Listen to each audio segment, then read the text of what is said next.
തമിഴ്നാട് വാൽപ്പാറയിൽ കാട്ടാന ആക്രമണത്തിൽ 2 മരണം. വാട്ടർഫോൾ എസ്റ്റേറ്റിൽ കാട്ടാറപ്പാറയ്ക്ക് സമീപത്താണ് ആക്രമണമുണ്ടായത്. 55-കാരി അസല, 3 വയസ്സുകാരി ഹേമാഹ്രി എന്നിവരാണ് മരിച്ചത്. പുലർച്ചെ 3 മണിയോടെ വാതിൽ തകർത്ത് അകത്ത് കയറിയ കാട്ടാന കുട്ടിയെയും മുത്തശ്ശിയെയും ആക്രമിക്കുകയായിരുന്നു. വിവരങ്ങൾ സാനു കെ സജീവ് നൽകും. സാനു, എന്താണ് സംഭവിച്ചത്?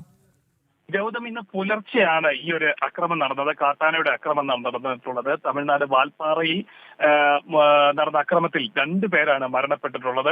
തമിഴ്നാട് കോയമ്പത്തൂർ ജില്ലയിലെ വാൽപ്പാറ വാട്ടർഫാൾ എസ്റ്റേറ്റിലുള്ള ഒരു വീടിന് നേരെ, 2 വീടുകളാണ് ഈ സ്ഥലത്തുള്ളത്. അതിൽ ഒരു വീടിന് നേരെയാണ് അക്രമം നടന്നത്. ഏകദേശം 3:30 ഈ കാട്ടാന എത്തി വീടിന്റെ ജനൽപ്പാടിയിൽ തട്ടുന്നത് കേട്ട് പ്രാണരക്ഷാർത്ഥം ഓടി രക്ഷപ്പെടുന്നതിനിടയിലാണ് ഈ കാട്ടാന ഈ അസ്ലത്തിനെയും അതേപോലെ തന്നെ ഹേമശ്രീ എന്ന 3 വയസ്സുകാരിനെയും തട്ടി താഴെയിടുകയും തുടർന്ന് തൊട്ടു പിന്നാലെ ഹേമശ്രീനെ കാലുകൊണ്ട് തൽക്ഷണം ചവിട്ടി കൊല്ലുകയായിരുന്നു.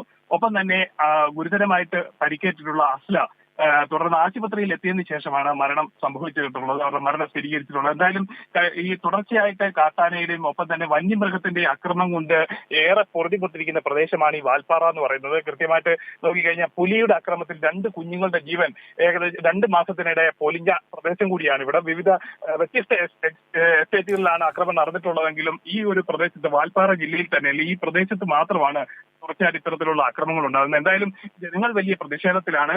തമിഴ്നാട് വനംവകുപ്പിന്റെ ഭാഗത്തു നിന്നുള്ള തുടർച്ചയായിട്ടുള്ള വീഴ്ചയാണ് ഇത്തരത്തിൽ മരണങ്ങൾ സംഭവിക്കാനും തുടർച്ചയായിട്ട് ഈ വന്യമൃഗങ്ങളുടെ അക്രമം ഉണ്ടാവാനും കാരണമെന്നാണ് അവർ അറിയിച്ചിട്ടുള്ളത്. ഗൗതം, വാൽപ്പാറയിൽ കാട്ടാന ആക്രമണത്തിൽ 2 പേർ മരണപ്പെട്ടിരിക്കുന്നു. സാനു കെ സജീവാണ് വിശദമായ റിപ്പോർട്ട് നൽകിയത്.